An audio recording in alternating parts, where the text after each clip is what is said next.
Good evening, Mayor Bloomberg.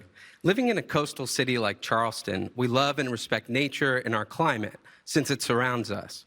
But our city is prone to extensive flooding. If elected, what steps would you take to ensure that coastal cities like Charleston are not underwater in 10, 20, or 30 years from now? Well,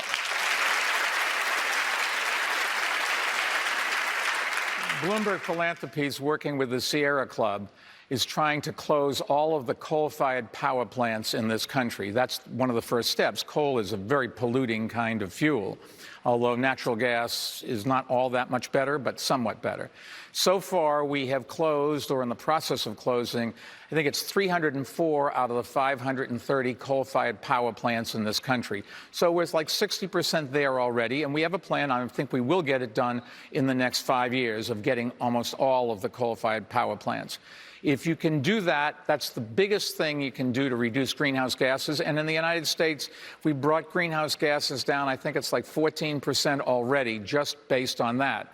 But we also do a lot of work trying to encourage people to behave responsibly. If you want to do something for the climate, turn off your air conditioner when you leave in the morning if there's nobody home. It'll save a lot of energy, and you're going to save the greenhouse gases that come from producing that energy.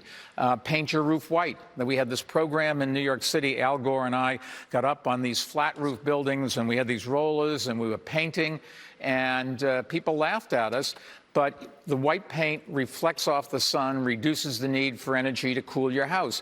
And if you fly over New York City now, and if I'm wrong, it's by 1 or 2 every 5 blocks, almost every single building has been painted white. Because for 2 cans of paint, you save 25% on your electric bill. We've tried to push people to buy compact fluorescent light bulbs and ICDs rather than incandescent light bulbs. Drive fuel-efficient cars. Electric cars make a good deal of difference as long as you don't generate the electricity from coal. And that's unfortunately what's happening in India. They're going to all electric cars. That's their objective, except they make the electricity with coal, so it's worse than if they just left them the old ways. But if you can get over that in America, we don't have that problem. We're doing the kinds of things to reduce greenhouse gases, and then there's education. And we have a president that just does not understand and doesn't believe this is happening. But you can measure, well, just turn on your television and look at the floods, look at the fires, look at the storms. I mean, this is not something that was going to happen 2050, which some people talk about, or even 2040. The numbers are coming in so much worse than all of the scientists had predicted. You should be talking about 2030, which is only 10 years from now, 9 years from now, for an awful lot of those things. At the rate the glaciers are melting, at the rate the oceans are warming up, which gives you bigger storms, the rate the oceans are going up. And I saw today the president took away money from a flood control system that they wanted to build in New York.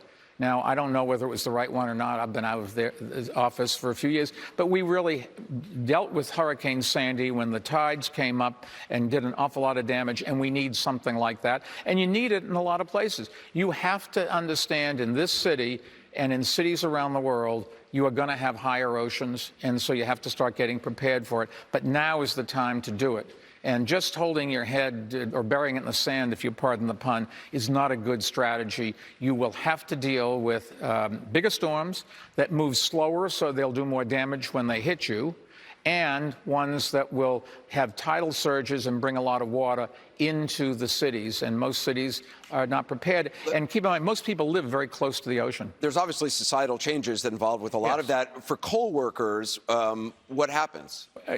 I'm a believer that we have to find programs, training programs, for people that get displaced by technology and changing patterns and changing tastes. And so it's not just coal miners.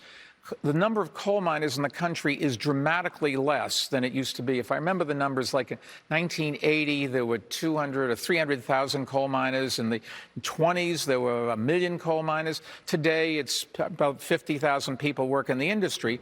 And as the coal mines get phased out, you can use them to bring some of the land back, because coal people that own coal mines have an obligation to repair the land after they take the coal out, which they tend not to do, and they tend to walk away from their obligations for health care for the miners and all of the pensions they'd promised. And so it's really, the coal miners just get a double-barreled bad luck here. But yet we have to do something about it. And so you have programs to try to train them. It is difficult because you're not going to get somebody in West Virginia to move to California instead of working on in a coal mine to make solar panels. That's not realistic. You're going to have to find jobs in West Virginia where they live, because it's very difficult to move, and a lot of these families have been there for generations. And I think we have a societal obligation. But there's people that work in retail and lots of other stores that are being pushed out of work. I can just tell you, in New York City, we have a couple of empty stores in almost every block in Manhattan.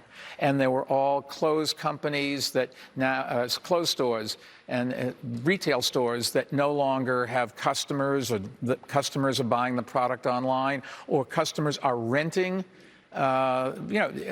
Real people sell their clothes. Rent the Runway, people rent clothes instead of buying them. And the stores that used to sell clothing go out of business, and all the people that work there are unemployed. You can't walk away, and that's one of the great challenges. And AI is going to make this so much worse, because artificial intelligence. Yes, artificial intelligence can do a lot of the things that white-collar workers do. A lot of white-collar work is moving paper around. AI can do that much better. And so the problem of how you create jobs is a very serious one. And that's one of the things that I have some experience. We created an awful lot of jobs in New York City to address this. And I don't want to tell you that New York has done everything right, but New York is a microcosm of the country, and we've gone through a lot of this stuff already.